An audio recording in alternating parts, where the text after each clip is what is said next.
आज आपण मानक पई नहीं आसी सिमेई रे एकदम नुआ स्वादिष्ट दमदार रेसिपी सिमेई आपे रेसिपी सकाळ जलखिया हो कि संध्या स्नैक्स रे एटा पूरा परफेक्ट रहिबो। बहुत कम सामग्री रे सहज रे आपण माने घरे एटा को बनै परिबे। वीडियो को स्किप न करी पूरा संपूर्ण देखंतु। नमस्कार दर्शक बंधु, मु आपण मानक इप्सिता मो चैनल इप्सिता किचन ने आपण मानक अनेक अनेक स्वागत देबी। चलंतु आउ डेरी न करी आज रे स्पेशल ब्रेकफास्ट रेसिपी को स्टार्ट करबा। एथिपाई देखंतु एठी गोटे बाउल सिमेई नेची जेति कि सिमेई नेबे तार आधा नेबे सुजी आउ सुजी जेति कि नेबे दही सेति कि नेबे। एठी देखंतु आउ कोन कोन परिबा नेची गोटे छोटो गाजर को ग्रेट करके रखिछि, तीनोटी कंचा लंका को काटी कि नेची, किछि धनिया पत्र को काटी कि रखिछि, फाळे कैप्सिकम को एठी छोट छोट करके पूरा काटी कि नेची। एबे गैस रे कड़ाई बसै कि सेतिरे सिमेई को दे दबा। सिमेई को देकी ताकू लाइट गोल्डन कलर हैला पर्यंत भाजिबा।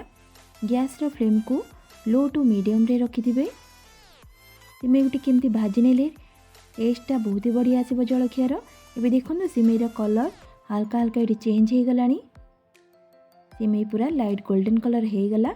एटी आपण मानकु देखौछि एतिकी ही भाजिबे। ताको मो प्लेट को काढी नेली, ताको टिके ठंडा पा पई छाड़ दबा। ठंडा हो गला परे हाथ रे ताको टिके गुंड करि नेबा। भाजी जाइतले भलो से ताले एटा गुंड होई जिवो। गोटे मिक्सिंग बाउल नै जिबा, सेतिरे सिमेई को दे दबा। सुजी आ दही को सेतिरे दे दबा। फ्रेश दही नेबे, बिल्कुल खट्टा दही नेबे नहीं। तापर जो परिबा को सब रखथिले गाजर, कैप्सिकम, कंचा लंका एवं धनिया पत्र को दे दउची।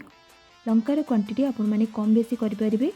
जदि छोट पिलांक पई बनौथिबे स्किप मध्य करि परिबे लंका को। एडी स्वाद अनुसार लूण को देकी अल्प अल्प पानी देकी देखंतु ताको गोळे नउची।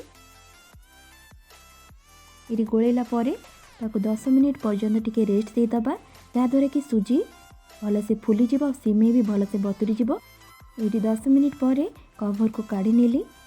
1 पिंच खाइबा सोडा को दौची। खाइबा सोडा जगह आपण माने इनो भी ऐड करि परिबे, जहाँद्वारा कि सॉफ्ट हो जलखियाटी। ताको भी भल से मिसई नउची। मिसेला परे मते टिके बैटरटा मोटा लागुथिला, सेति पानी टिके ऐड करूची।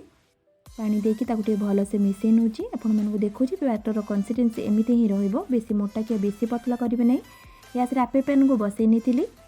एबे सेतिरे टिके टिके तेल दे दउची। स्टैंड रे दे सला परे ब्रश साहाय्य ताको टिके ग्रीस करि नउची। एटी देखंतु तेल को चारिआडे लगे नेली। लगे सला परे चामच रे मोठी बैटर को दउची। गोटे गोटे चामच करके आपण माने बैटर को देबे, कारण एटा फुलिबो, बेसी देबे नाही। एटी देखंतु गोटे स्टैंड रे मु बैटर को दे दिली, आ गोटे स्टैंड मध्य बैटर को दे दउची। एटा को आपण माने निश्चय बनेबे, बहुत ही टेस्टी लागिबो खाइबा पई। एटी देखंतु स्टैंड रे गोटे गोटे करके मो बैटर को दे दउची। एटी सब जगह स्टैंड रे मो बैटर को दे देली। तापरे आमे ताको लो फ्लेम रे 2 रु 3 मिनिट पर्यंत कवर करि नेबा। एटी देखंतु 3 मिनिट परे मो एटी कवर को काढी नउची। एबे ताको आर साइड को उल्टेबा चामच साहाय्य रे। पूरा इजीली उल्टी जिवो। देखंतु केमती सहज रे पूरा आर साइड को मु ताको उल्टे नउची, बिल्कुल भी लागू नहीं।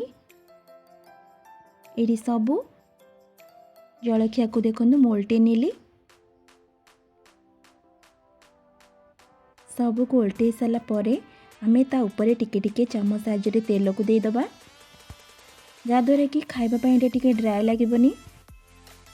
टिके तेल दे देले टेस्टटा भलो आसीबो। तापरे पुणी ताको 2 मिनिट पर्यंत लो फ्लेम रे कवर करि नेबा। एटी 2 मिनिट परे कवर को काढी नउची। ताको पुणी आ टिके 1 मिनिट पर्यंत आरो साइड को उल्टे दबा, जा द्वारा कि पूरा भलो से सिझी जिवो। जेहेतु आम परिबा पकईचे टिके भल से सिझी गले टेस्टा भी भल आसीबो, टिके कलर भी चेंज हो जिवो। एटी देखंतु परफेक्ट भाबे हमर हे गला। मु ताको बे प्लेट को काढी नउची। केते डेलीशियस लागुची आखि को देखिबा पई, बहुत कम समय रे मध्ये एटा बनि जिवो।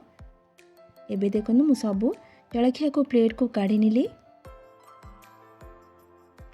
सेमती प्रोसेस रे हमें आउ जलखिया को बनै नबा। जेमती तेल को लगे नउची, पुणी सेतरे बैटर को दे दबा। ताले दर्शक बंधु, आपण मानक घरे जदि सिमेई थिबो, आपण माने गोटे प्रकार सिमेई रे रेसिपी खाई खाई बोर हो जाइथिबे, ताले निश्चय एई रेसिपी को ट्राई करिवे, बहुत ही बढ़िया लागिबो। आ बनै सला परे आपण मानक मतामत मते कमेंट रे जणैबे केमती लागिला। आ जदि वीडियोटी आपण मानक पसंद लागिथिबो प्लीज गोटे लाइक करि नेबे। एमती सहज और नुआ नुआ रेसिपी देखिबा पई मो चैनल को सब्सक्राइब करबा को बिल्कुल भूलिबे नहीं। ताले देखंतु सेकेंड जलखियाटी हमर एठी रेडी हो गला। ताले दर्शक बंधु आपण मैंने देखिले केमती कम सामग्री सहजरे बहुत कम समय भितर मुझे जलखिया को बनई आपण मैंने इजिली टिफिन से पिला दे पारे। ताले आज रोचे नमस्कार, जय जगन्नाथ।